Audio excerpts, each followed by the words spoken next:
என்னுடைய ரசிகர்களை வந்து அவ்வளோ ஒரு ஒரு இலக்காரமாக பேசாதீங்க. இங்கே ஒரு இன்சிடென்ட் நடந்துச்சு, இதை நீங்கள் தலைப்பு செய்தியாக கூட போடுவீங்களா என்னன்றது தெரியல. இருந்தாலும் இப்போ சொல்கிறேன், என்னுடைய ரசிகர் ஒருத்தர் வந்து ஒரு பர்ஸ் எடுத்துட்டு வந்து கொடுத்தாரு. ஆனால் அந்த இடத்துல ஒரு பர்ஸ் ஒன்று கிடந்துச்சுன்னா அது யாரோட பர்ஸ்ன்னு தெரியலனா நீங்களே சொல்லி கொடுத்துருங்கண்ணா அப்படின்னு. இதுதாங்க என்னோட ரசிகர்னு சொல்றது, இதுதான் என்னுடைய தொண்டர்னு சொல்றது. உள்ளுக்குள்ள பணமெல்லாம் கூட இருக்கு, புரியுதுங்களா? அம்மா இது யாருன்னு கேட்டு நீங்களே கொடுத்துருக்கம்மா. இதுதாம்மா என்னுடைய ரசிகர்கள் அப்படின்னு சொல்றது.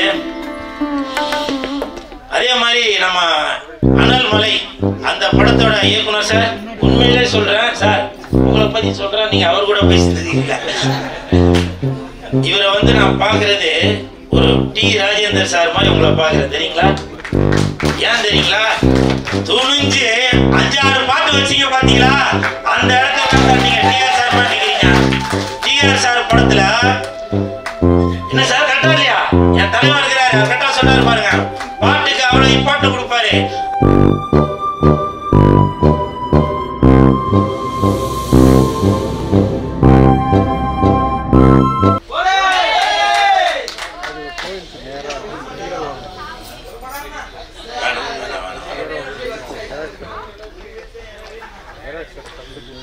மேடையில் அமர்ந்திருக்கும் அனைவருக்கும் வணக்கம்.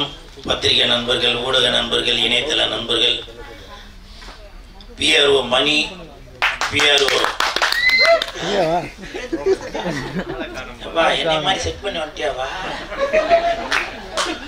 பிஆர்ஓ சித்திக் அவர்களுக்கும் நன்றியை தெரிவித்துக் கொள்கிறேன். மேடையில பேசி கைத்தட்டல் வாங்குற அளவுக்கு நான் பெரிய பேச்சாளர் இல்லை, அதனால தயவு செஞ்சு நீங்களே ஒரு தடவை கைத்தட்டுங்க. இந்த கைத்தட்டல்கள் அனைத்தும் அனல் மலை அந்த டீமுக்கு தான் போய் சேரும். அனலாக பேச வந்திருக்கும் திரு ஆர்கே அன்பு செல்வன் ஐயா அவர்கள், மழையாக பேச வந்திருப்பவர் கூல் சுரேஷ் அவர்கள், அனலாக பேச வந்திருப்பவர் காதல் சுகுமார் அவர்கள், மழையாக பேச வந்திருப்பவர் கூல் சுரேஷ் அவர்கள், அனலாக பேச வந்திருப்பவர் திரு கே ராஜன் அவர்கள், மழையாக பேச வந்திருப்பவர் கூல் சுரேஷ் அவர்கள், அனலாக நடித்திருப்பவர் ஹீரோயின் அவர்கள்,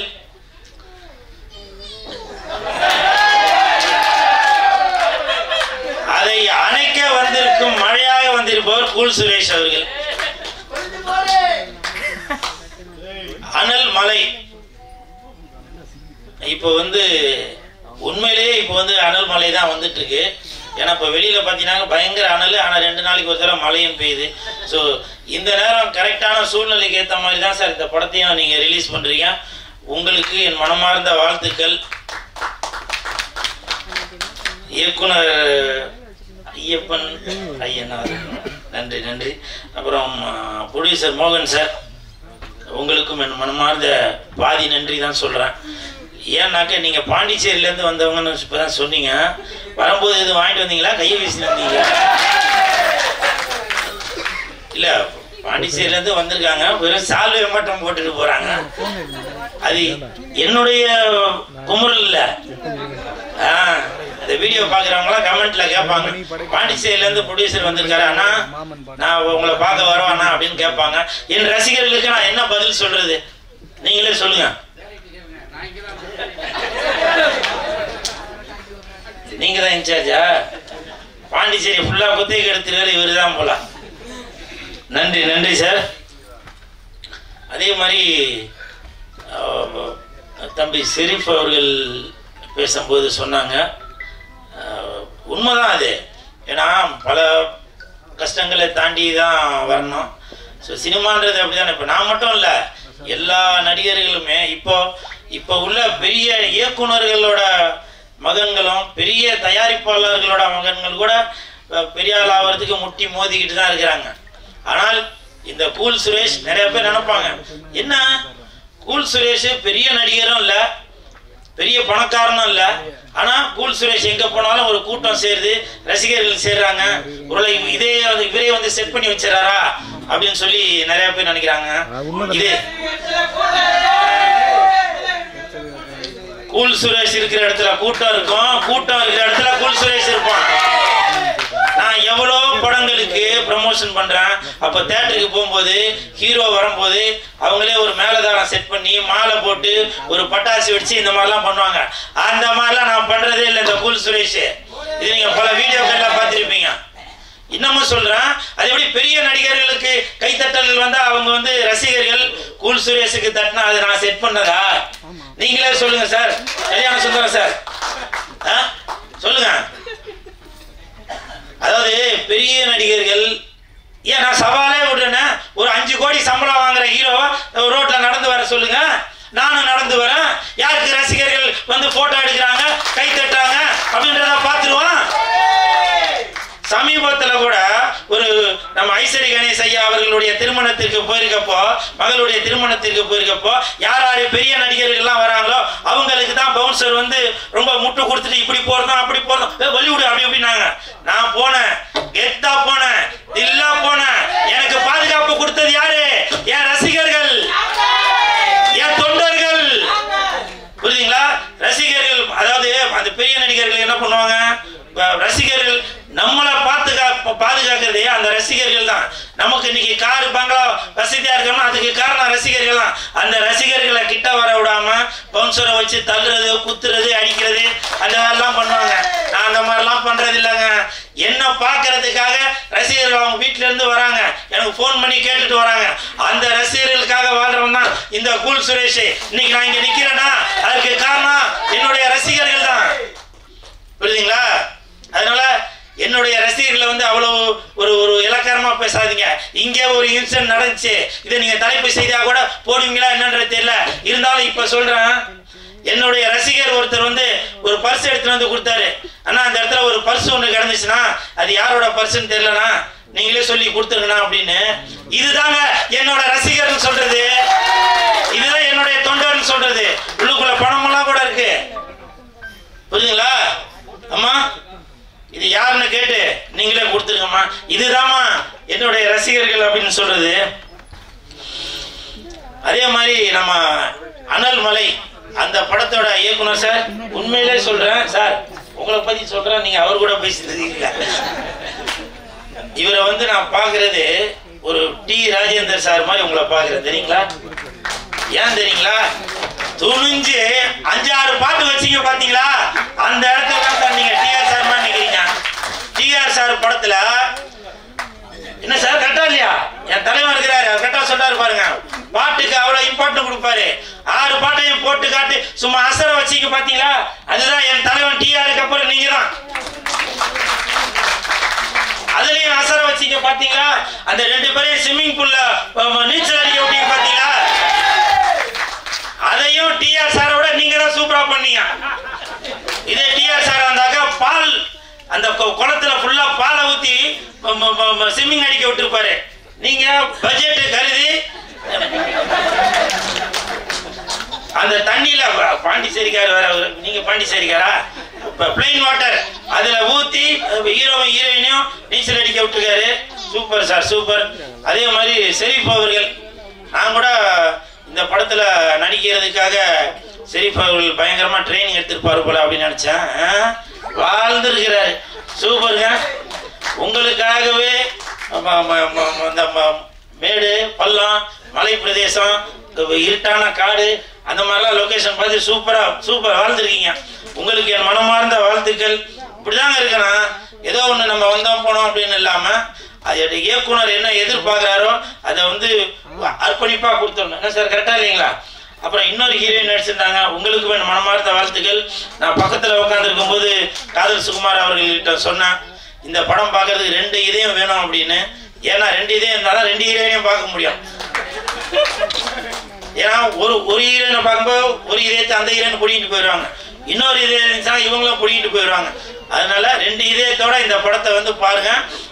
அந்த ஹீரோயின் ஆடும்போது கூட ரொம்ப நளினமா, நீங்க டான்ஸ் மாஸ்டரா டான்ஸரா அப்படின்னு கரெக்டா சொன்னல காசுகுமார், கரெக்டா சொன்னல. ஏன்னா அவங்களோட கொஞ்சம் நீங்க தள்ளி நிலுக்குமா பிரச்சனையா இருக்கு, இப்படிலாம் வந்தீங்க பாத்தீங்களா, அதெல்லாம் சூப்பர். இல்ல எதுக்காக சொல்றேன்னாக்க, அதுதான் படம் பார்க்கும்போது அவங்க எல்லாரையும் ரசிக்க வச்சிங்கல்ல, அது அதே மாதிரி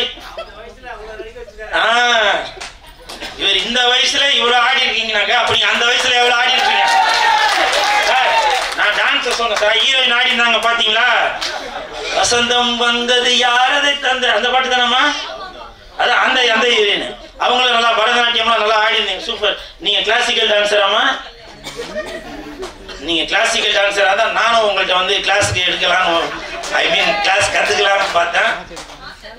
நீங்க தான் மாஸ்டருங்களா? Super super master, super. உங்க பேரு? எல்லா சாங்கும் நீங்க தான் மாஸ்டருங்களா? சூப்பர். இந்த சாங்கை வந்து அற்புதமாக நம்மகிட்ட பர்ஃபார்மன்ஸ்ல காட்டிய மாரி மாஸ்டர் அவர்களுக்கு, அதுவும் இல்லாம அந்த 6 பாட்டையும் மாறி மாறி காட்டினீங்க பாத்தீங்களா? அந்த இடத்துல தான் சூப்பர் சூப்பர் மாஸ்டர். வாழ்த்துக்கள் வாழ்த்துக்கள். இந்த ஹோல் டீமுக்குமே என் மனமார்ந்த வாழ்த்துக்கள். அப்புறம் என் நண்பன் சந்தானம் அவர்கள் நடித்துள்ள படம் டிடி நெக்ஸ்ட் லெவல் நாளை மறுநாள் ரிலீஸ் ஆகுது. அந்த படத்துக்கு பல எதிர்ப்புகள். இந்த நேரத்தில் ஜனசேனா கட்சியின் தலைவர் திரு பவன் கல்யாண் சார், உங்ககிட்ட ஒரு கோரிக்கை ஒன்று வைக்கிறேன். என் நண்பன் சந்தானம் அவர்கள் எப்படி சந்தனம் வாசனையோடு இருக்குமோ அதே மாதிரி தான் என் நண்பன் சந்தானம் அவர்களும் அடுத்தவங்களுக்கு உதவி செய்வதில் இருந்து அவ்வளவு ஒரு நல்லவன் அப்படின்றத நான் கண்டிப்பா சொல்லுவேன். ஏன்னா நான் கூட இருந்து பார்த்தாலே அப்படிப்பட்டவர். அது மட்டும் இல்ல, சந்தானம் வந்து மிகப்பெரிய ஆன்மீகவாதி. சரிங்களா? மிகப்பெரிய ஆன்மீகவாதி சந்தானம் அவர்கள். காலையில அப்ப அதாவது சந்தானம் கூட இருக்கவங்களுக்கு தெரியும், அவரோட கார்ல வந்து எவ்வளவு சாமி போட்டோ இருக்கும், வேப்பல இருக்கும், எல்லாமே நானும் கண் கூட பார்த்தாலே சந்தானம் கூட இருக்கவங்களுக்கு அதெல்லாம் தெரியும். அதனால எப்பவுமே சாமியை இழிவுபடுத்துபவர் சந்தானமே இல்லை. புரியுதுங்களா? அப்படி சாமிக்கு ஏதாவது தெய்வத்திற்கு ஏதாவது இந்த மாதிரி ஒரு இடையூறுகளோ இது வேற ஏதாவது பேச்சு நடந்தால் முதல் முறையாக மட்டுமல்ல எப்பவுமே குரல் கொடுப்பவர் சந்தானம் தான். அதுல எந்த ஒரு மாற்று கருத்துமே இல்லை. ஏன்னா அப்படிப்பட்ட ஒரு ஆன்மீகவாதி சந்தானம் அவர்கள். அந்த நடிகர் சந்தானம் அவர்கள் நம்ம டிடி நெக்ஸ்ட் லெவல் அந்த படத்துல ஒரு சாங் ஒன்று வந்திருக்கு. அந்த சாங் வந்து தடை செய்யணும், படத்தை வந்து தடை செய்யணும் அப்படின்னு சொல்லி பவன் கல்யாண் சார், உங்க ஜனசேனா கட்சியை சேர்ந்தவங்க சில இடையூறுகள் கொடுக்குறாங்க. உங்களுக்கு தெரியும் பவன் கல்யாண் சார், நீங்க ஒரு தடவையும் தமிழ்நாட்டுக்கு வரும்போது சொல்லுவீங்க, நான் வந்து தமிழ் மண்ணில் தான் வளர்ந்தேன், தமிழோட பேசிதான் நான் வளர்ந்தேன், நான் படிச்சது தமிழ்நாட்டில் தான் அப்படின்னு சொல்லி நீங்க பல தடவை சொல்லியிருக்கீங்க பவன் கல்யாண் சார். அது மட்டும் இல்ல, நீங்க வந்து சினிமாவில் இருக்கிறவங்க, உங்களுக்கு தெரியும் ஒரு படத்தை எடுத்து வெளியிடுறது எவ்வளவு கஷ்டம் அப்படின்றது. அதனால உங்கள்கிட்ட நான் தாழ்மையுடன் கேட்டுக்கொள்கிறேன். அப்படி நீங்க ஒருவேளை இந்த படத்தை நீங்க பார்க்கணும் அப்படின்னு நீங்க விருப்பப்பட்டீங்கன்னாக கண்டிப்பாக என் நண்பன் சந்தானம் கிட்ட சொல்லி உங்களுக்கு ஒரு ஸ்பெஷலா ஒரு ஷோ ஒன்று போட சொல்றேன் சார். நீங்க பார்த்த பிறகு கூட நீங்க இந்த படத்தை ரிலீஸ் பண்ண சொல்லலாம். ஏன்னா நீங்க ஒரு நடிகராக இருப்பதனால் உங்களுக்கு தெரியும் ஒரு படத்தை வெளியிடுறதுல எவ்வளவு கஷ்டம் இருக்கும் அப்படின்றது. அதனால இந்த கஷ்டத்தை என் நண்பன் சந்தானம் அவர்களுக்கு கொடுக்க வேணாம் அப்படின்ற தாழ்மையுடன் கேட்டுக்கிறேன் சார். அது மட்டும் இல்ல, அவங்க சொல்லியிருக்காங்க தமிழ்நாட்டில் உள்ளவங்க திருப்பதிக்கு வரக்கூடாது அப்படின்னு. சார், சாமின்றது எல்லாருக்குமே பொதுதான் சார், பூமின்றது எல்லாருக்குமே பொதுதான் சார். அந்த சாமியையும் பூமியையும் யாருமே தடுக்க முடியாது சார். நீங்க வேண்டாம்னு சொன்னாலும் வீட்டில் வந்து பெருமாள் போட்டோ வச்சு சாமி கும்பிடுவான். புரியுதுங்களா? வசதி உள்ளவங்க திருப்பதிக்கு போய் கும்பிடுவாங்க, என்ன மாதிரி வசதி இல்லாதவங்க வீட்டில் வச்சு சாமி கும்பிடுவான். ஆனால் பெருமாள் என்பவர் எல்லாருக்குமே பொது சொத்து சார். அது நீங்க தான் வரணும், நாங்க தான் வரக்கூடாதுன்னு சொல்ல முடியாது சார். அது ஏன்னா உங்களுக்கு தெரியும், நீங்களும் ஒரு மிகப்பெரிய ஆன்மீகவாதி. நீங்க பல கோயில்களுக்கு போயிருக்கீங்க, நீங்க பண்ண விஷயங்களை நான் வீடியோல பார்த்துட்டு தான் சார் இருக்கேன். தயவு செய்து சார், இந்த மாதிரி நம்மளுக்குள்ள ஒரு பிரிவினை வேணாம் சார். தமிழ்நாட்டுக்கும் தெலுங்கு மக்களுக்கும் எப்பவுமே ஒரு நட்புறவு இருக்கு. சரிங்களா? தயவு செய்து கேட்டுக்கிறேன், நீங்க இந்த இடத்துல இல்ல, ஒருவேளை இந்த வீடியோவை நீங்க பார்த்துட்டு கொண்டிருந்தால்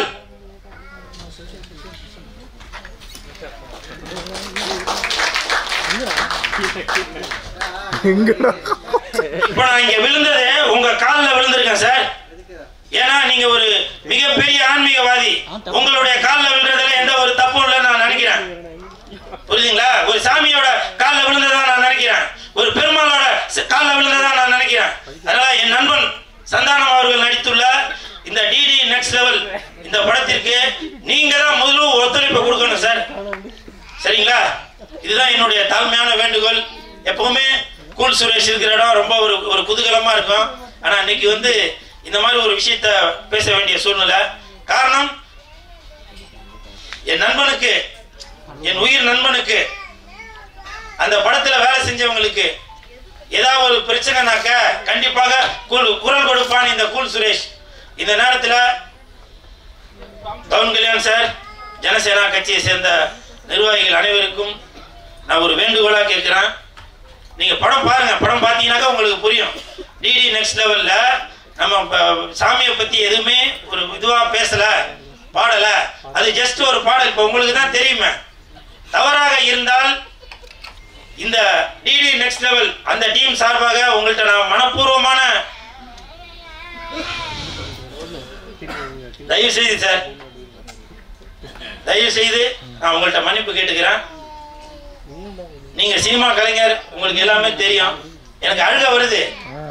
ஆனா அழுதனா அதே சொல்லிடுவாங்க, ஏதோ சினிமாக்கா ஏதோ பண்றான் போலப்பா அப்படின்னு எல்லாருமே சொல்றாங்க.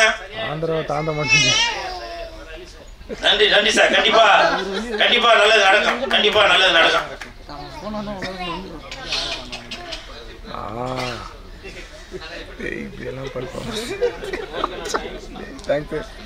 அப்புறம் அன்பு செல்வன் சார், இன்னைக்கு நான் இந்த நிகழ்ச்சிக்கு வர்றதுக்கு காரணமே அன்பு செல்வன் சார் தான். எனக்கு ஒரு 4 நாளைக்கு முன்னாடி ஃபோன் பண்ணி கூப்பிட்டாங்க. நான் ஓப்பனா சொல்லிட்டேன், நான் வரல சார், எனக்கு இன்னைக்கு ஷூட்டிங் இருக்கு அப்படின்னு. உண்மையிலேயே இன்னைக்கு ஷூட்டிங் இருந்துச்சு. அந்த பெப்சி ஸ்ட்ரைக்குனால இன்னைக்கு ஷூட்டிங் இல்லை. அப்போ நான் சார்கிட்ட சொன்னேன், சார் எனக்கு ஷூட்டிங் இருக்குது சார் அப்படின்னு.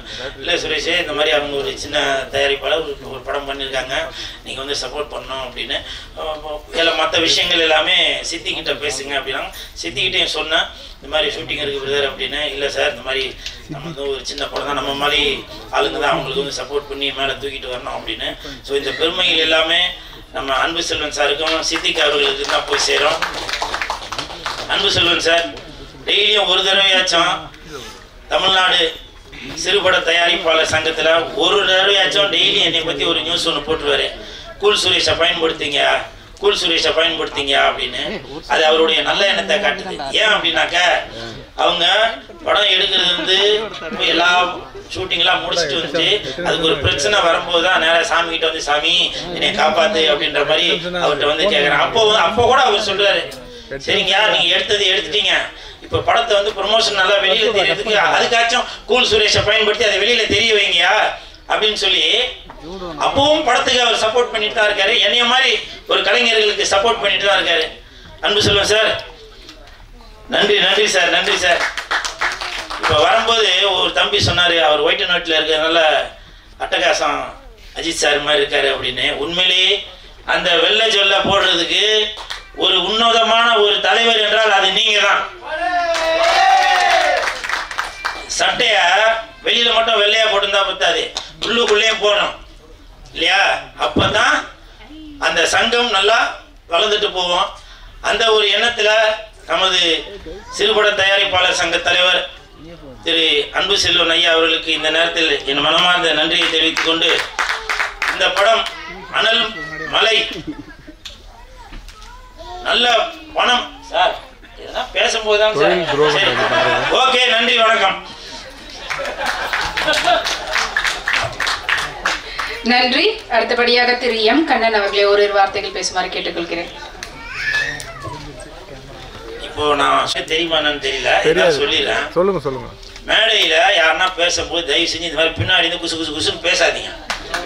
ஏன்னா நம்ம ஒரு இதுல ஒரு ஃப்ளோல வருவோம், அதை வந்து கெடுக்கிற மாதிரியே ஆகி போறீங்க. நன்றி பேசுறேன், புரியுதுங்களா? என்ன சார், கரெக்டா இல்லையா? இவங்க ஒரு ஐடியால நிறைய பேரு ஒரு விஷயத்த சொல்றதுக்காக வருவாங்க. அப்பதான் ரொம்ப முக்கியமா ஒன்னும் இருக்கா, சிலது அங்க கேட்கும், நீங்க என்ன குழம்பு வச்சிருக்கீங்க அதெல்லாம் கேட்கும் வீடியோல. அதனால இங்க மட்டும் இல்ல, சினிமா மேடை மட்டும் இல்ல, அரசியல் மேடையாக இருந்தாலும் சரி, அது எந்த மேடையாக இருந்தாலும் பேசும்போது நீங்க தள்ளி நின்று பேசுங்க. பேசுறவங்க டிஸ்டர்ப் பண்ண இல்ல, பின்னாடி நில்லுங்க, அதை பத்தி ஒண்ணும் இல்ல. பட் பேசுறது அடுத்தவங்களுக்கு டிஸ்டர்ப் இல்லாம பேசுங்க. நன்றி, வணக்கம்.